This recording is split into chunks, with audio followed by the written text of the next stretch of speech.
Today in Locked On Red Wings, did Dylan Larkin meet the expectations as the captain of the Detroit Red Wings? We talk about him and a few other players like Simon Edvinsson and Albert Johansson on the first edition of the end-of-season player evaluations.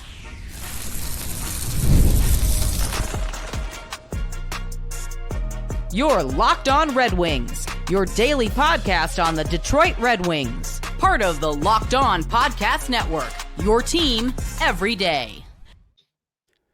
Welcome back to the Locked On Red Wings podcast. We are your hosts, Brian Fisher and Scotty Bentley. Scotty's host over at Locked On Tigers, as well as a sports writer for CNG newspapers, while I am a color commentator for Oakland University, ACHA, D1 men's hockey. And today we're going to begin our end-of-season player evaluations. If you haven't been with us for player evaluations in the past, we don't do traditional letter grades. We don't do traditional letter grades because we found that to be a little bit too subjective. So we do expectations based on our own subjective opinions. It ended up still being just as subjective, but we still kind of like it in the end, so we stuck with it. We still like it more than assigning an arbitrary letter grade because we kind of explain our reasoning as to why we put them in that category. So in an attempt to not be arbitrary, we were arbitrary in a completely different way.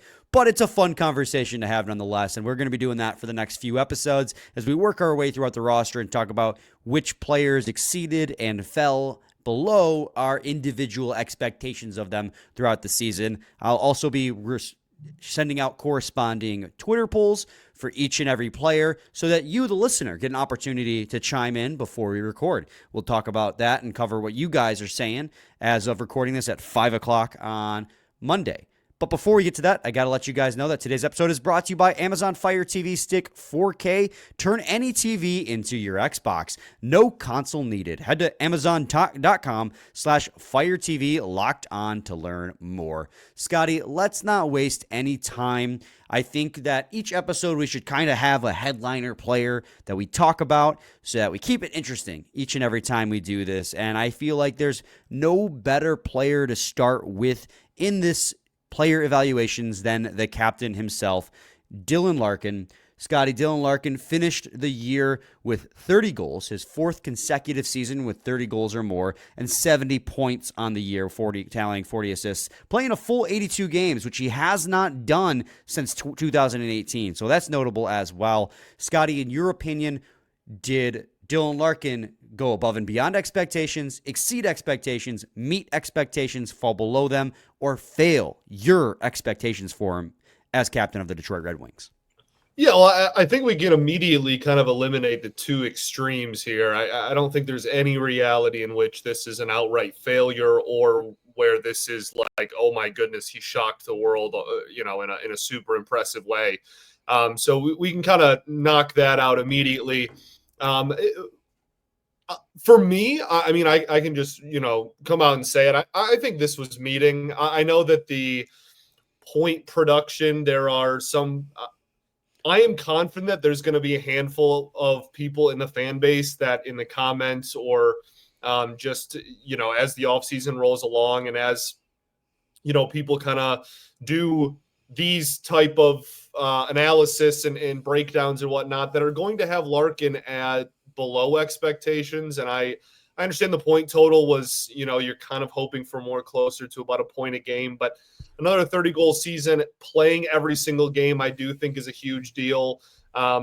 It's obviously not in a winged wheel, but looked really good in Four Nations, which I think was just like fun publicity for the team and adds to a good season as well. I don't know. I think when I am ranking and listing off the reasons why the Detroit Red Wings fell short this year and missed the postseason, Dylan Larkin is very, very low on that list. But Dylan Larkin is nowhere near the top of reasons that the Wings again fell short of the postseason. So I have him in meeting, but I really would understand if people maybe had slightly below expectations there because he did slow up in the second half when the team did.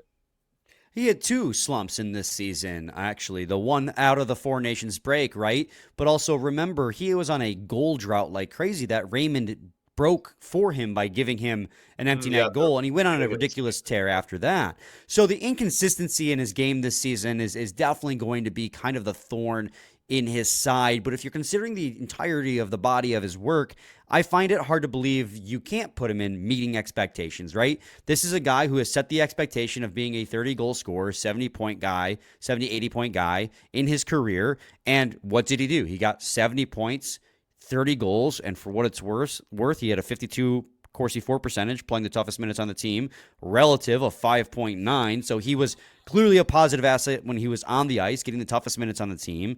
I think he absolutely met expectations, but there is truth to your thought process that some people out there think he fell below because of those two cold streaks. If you look at what the fans voted on social media, 58% of people did vote that he met expectations. So the majority of the Red Wings fans are in agreement with us. He did meet expectations, but 35% did have him as below expectations. So I think that everything you said is completely fair. We are both in agreement that he met expectations, but I think you could make an argument he fell below just because those two cold streaks, they did hurt. Yeah, this is one where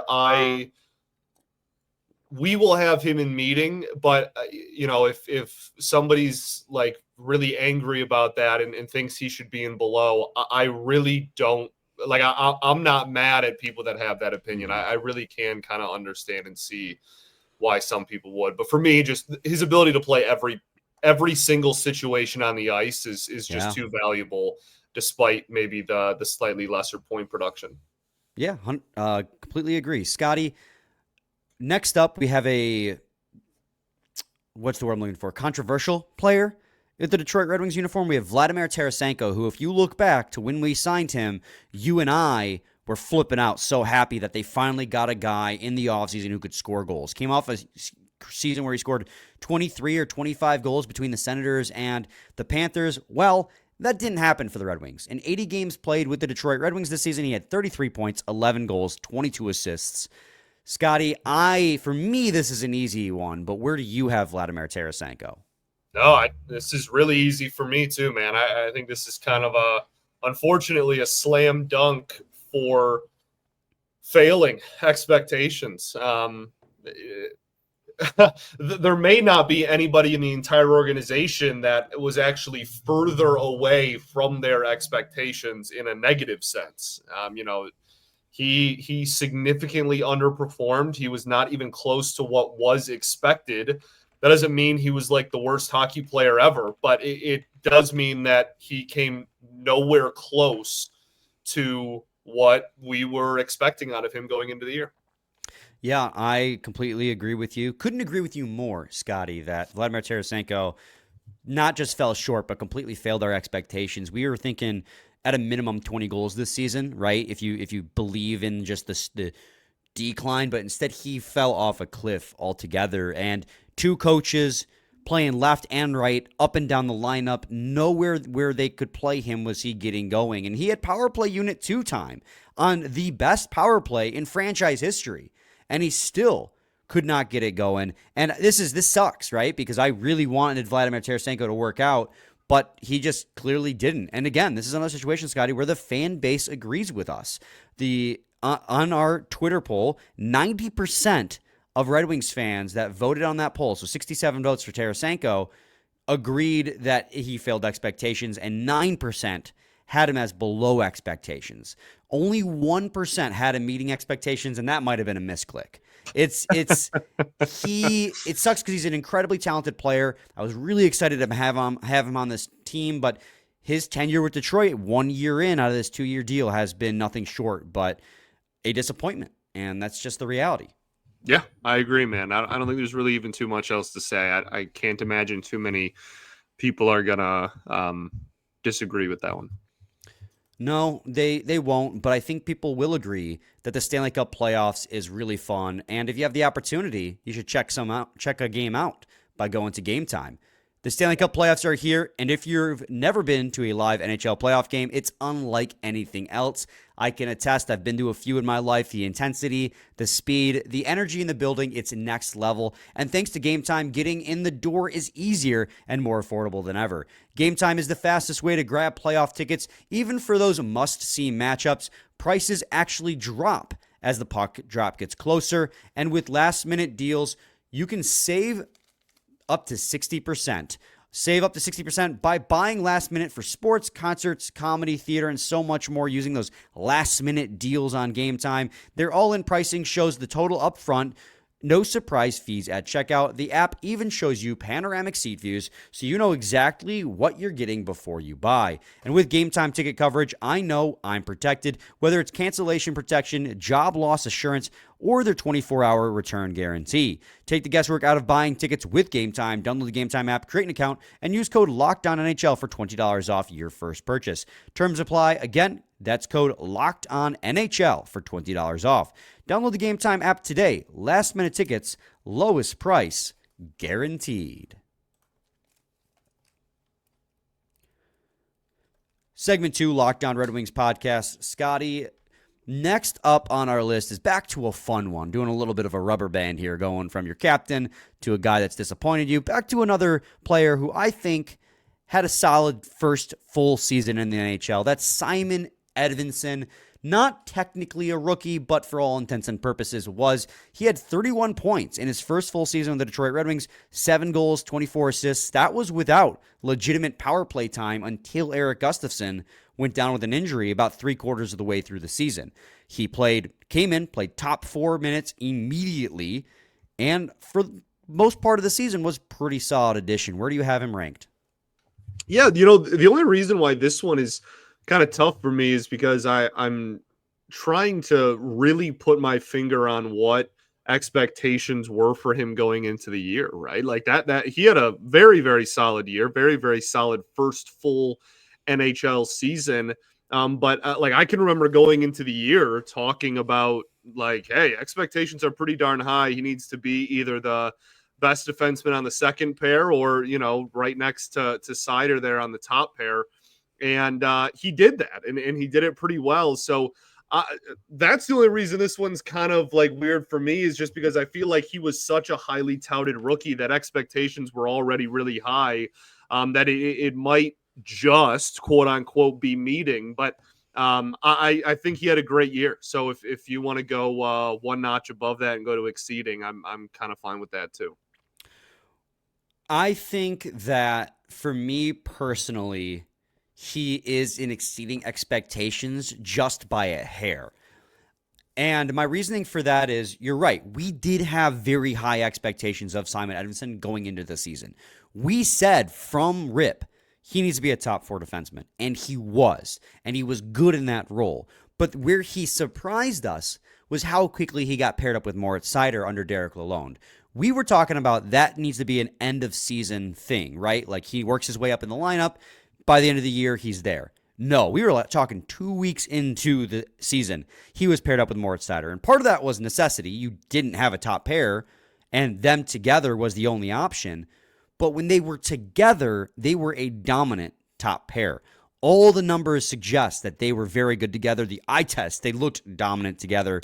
The downside to Simon Edvinsson is like as the year went on, you could see like the full length of an NHL season start to get to him. He wasn't quite as physical and commanding on the net front as I wish he was, but he still met and even slightly exceeded all my expectations, playing on top pair, getting tough minutes, and doing well in that time with that just instant chemistry with Moritz Seider. So I'm okay with putting him in exceeding expectations if you're okay putting him there.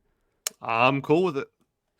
And for what it's worth, again, the fan base tends to agree. Now, with these Twitter polls, obviously we have 5 categories, right? We have above and beyond, exceeding, meeting, below, and failing expectations. Twitter only allows you to have 4 categories. So I had to cut out above and beyond expectations. So anyone who is above expectations is just exceeding. So that we might run into a couple players down the line where we'll put them in above and beyond, but we won't have that feedback. And this might be one of those guys. He got 67% of the vote he has as exceeding expectations without the option of above and beyond. So I'm not sure how many of those would have been placed in above and beyond if that category had been there. But of the 69 votes that were placed for Simon Edvinsson, 67% were exceeding expectations, 33% were met expectations. Nobody thought he came in below expectations. So you, me, the fan base, all in lockstep that he had a really impressive first season, and I don't think anyone out there would disagree. Yeah, clearly. Next up, Scotty, why don't we go to his defensive partner for the greater part of the season? That would be Albert Johansson. This is a guy, Scotty, I'm really excited to talk about. Only had 9 points, although every time he scored a goal, it was like some highlight reel goal, 3 goals. But this is a guy I think we were talking about as a 7th D-man, 3rd pairing defenseman at best, like lockdown 6th defenseman. For Derek Lalonde's tenure, he was a 7th D-man, barely getting in the lineup. His confidence didn't look great. When he played, he didn't look great. Todd McLellan comes in. They slot him with Simon Edvinsson, who he has that chemistry with down in Grand Rapids. They play top 4 minutes, and for a chunk of the season, they were a very good second pair.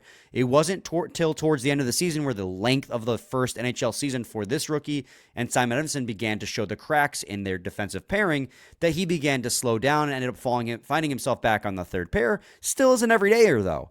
Where do you rank Albert Johansson on the season? Yeah, I'm going to be real with you. This is the absolute epitome of exceeding expectations. I'm not sure there's anyone that kind of personifies that more. If anything, it's a debate between, maybe even above and beyond. But I really think this is kind of a slam dunk for exceeding expectations. Again, you kind of mentioned part of it there. Going into the year, we were hoping that he would turn into like a solid, maybe 3rd pair defenseman or a 7th D-man. Like that was the hope. It was like, okay, if this happens, that's a win for the organization. And he clearly produced more than that. For me, like, he would have had to have been like, oh my goodness, this guy might be a top pair defenseman for me to put him in above and beyond. But I think he pretty considerably exceeded what the preseason expectations were for him going into the year. And I think he's played himself into a conversation this summer where it's about, I guess my point is, if you improve the blue line and the blue line depth enough, having him on your 3rd pair going forward is a massive win because he's probably better than that. Yeah, I mean, another summer to get stronger, to get better defensively. He's going to be a solid 3rd pair defenseman. Yeah, Scotty, I'm one of those people who would put him in above and beyond. I'm not going to lie. Sure. And that partly is because my own expectations of him were low. I was thinking 3rd pair, maybe 7th D-man on this team, but on the roster, part of the team, I did not expect him to have anywhere near the impact that he ended up having. And obviously neither did Todd McLellan. Todd McLellan sung his praises. So I'm at above and beyond, but yeah, I know you said you're the epitome of exceeding expectations. Where do you want to place him? I'll defer to you. Yeah, I mean, like, I'm not gonna freak out about it either way. I mean, I'm okay with pumping the tires on anybody, so we can always overvalue somebody. I'm never gonna get mad at that. I still think it's just exceeding, but we're kind of just splitting hairs, and I think that ultimately, as you mentioned, probably more so has to do with what everybody's preseason expectations were of him. So. Honestly, I'm trying to think of how many people we're going to have in above and beyond. Yeah, because you don't want to have everyone up there, especially if they miss the playoffs. But I don't think it's that many. I can really only think of 1, maybe 2 other guys. So we can put them in above and beyond. Okay. All right. That's fair enough. Again, because the personal expectations of these players is going to be very different, right? But the listeners, again, I don't have above and beyond as an option on Twitter because you can only have 4 options, but 73% of the people who voted on Albert Johansson, which is 67 votes, 73% of those 67 votes voted exceeding expectations, which was the highest possible grade they could give him on social media. The other 27% had him at met expectations. And if that was your expectation for him to play top 4 minutes, you had high expectations for Albert Johansson, higher than what we did. But nonetheless, Scotty, he had a really good season and a surprising season, so really happy for him. I'm okay with putting him in above and beyond. Scotty, let's move on, go to another break. When we return, we have 3 more players we want to cover on this episode. That's Craig Smith, Tyler Motte, and Cam Talbot. We'll break that down in segment 3 of Locked On Red Wings. The NBA playoffs are here, and FanDuel is giving new customers an incredible way to get in on the action.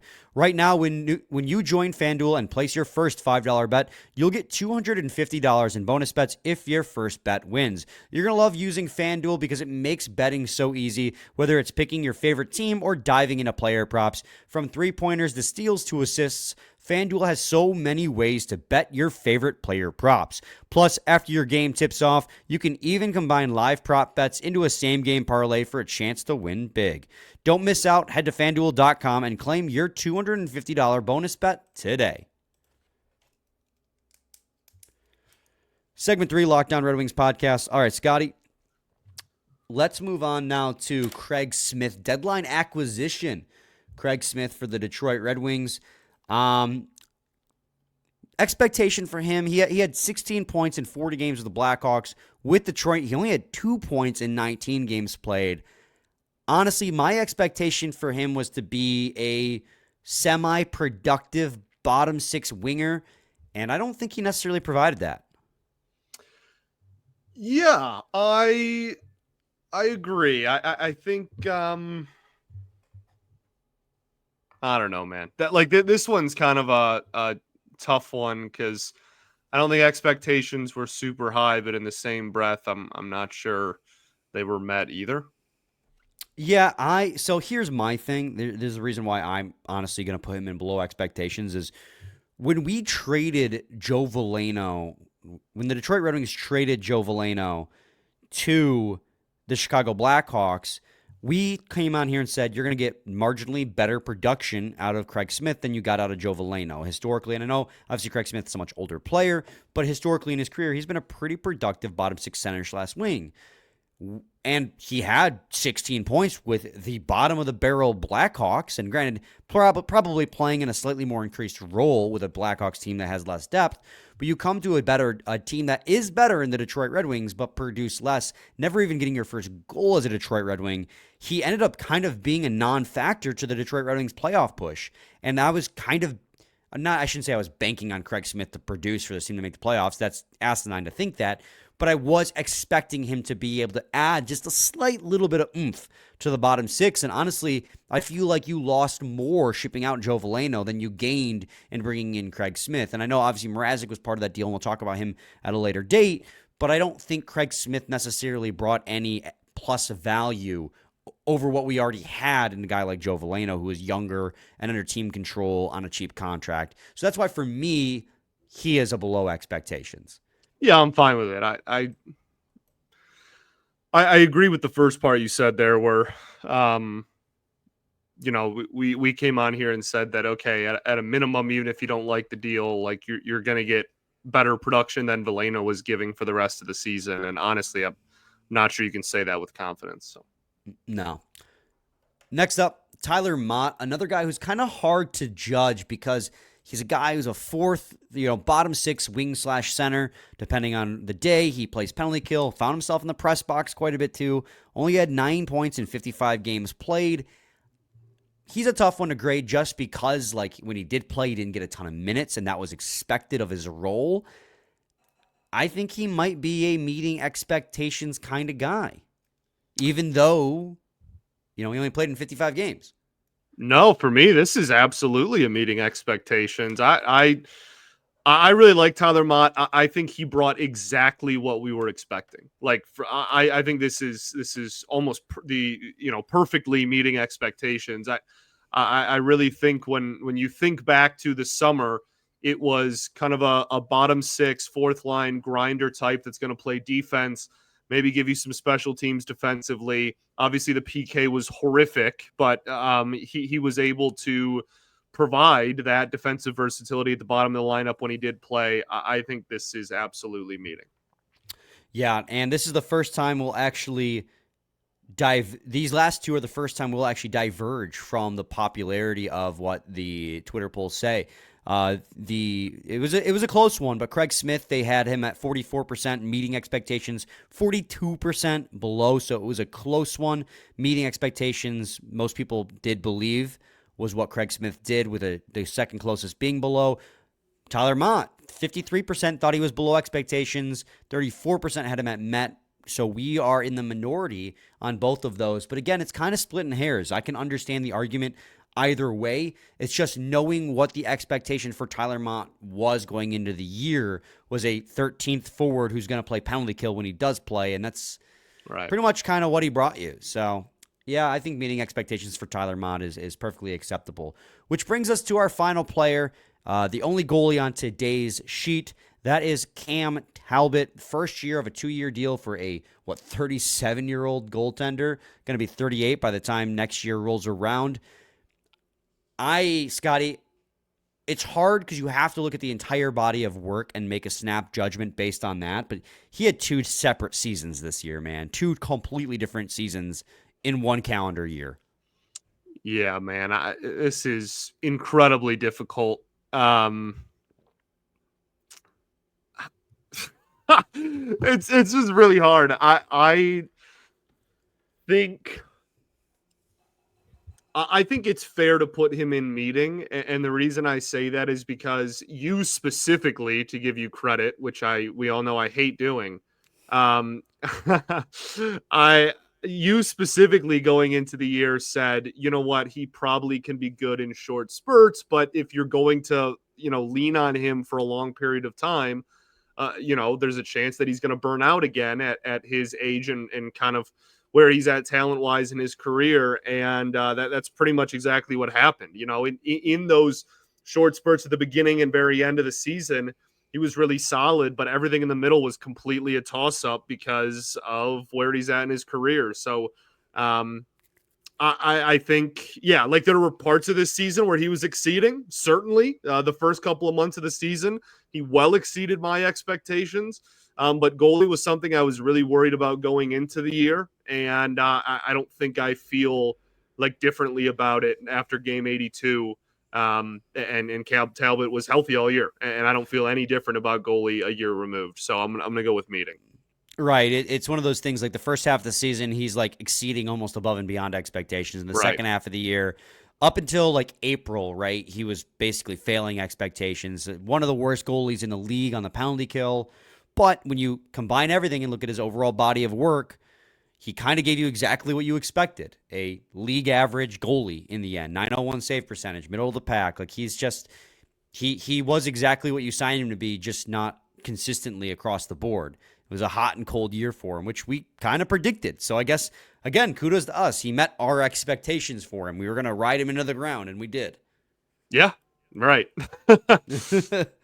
So, yeah, Cam Talbot meeting expectations. Just a quick recap. We have Albert Johansson in above and beyond expectations because we did not expect to get the level of performance out of him that we did. Exceeding expectations is Simon Edvinsson, Larkin, Motte, and Cam Talbot in meeting expectations. Below expectations is Craig Smith. And then you have in failing expectations so far, Vladimir Tarasenko. We'll do another 7 players tomorrow for you guys. In 2 days. Tomorrow we actually have Game 1 recap of Griffin Stars. That game is at Van Andel in Grand Rapids. Yesterday I said it was in Texas, but because it's a best-of-5 series, they're starting in Grand Rapids before going to the team that has the home ice advantage.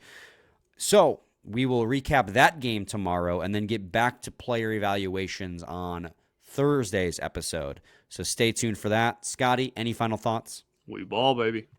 We do ball. We'll be back with a new episode tomorrow. Same time, same place. It's your team every day.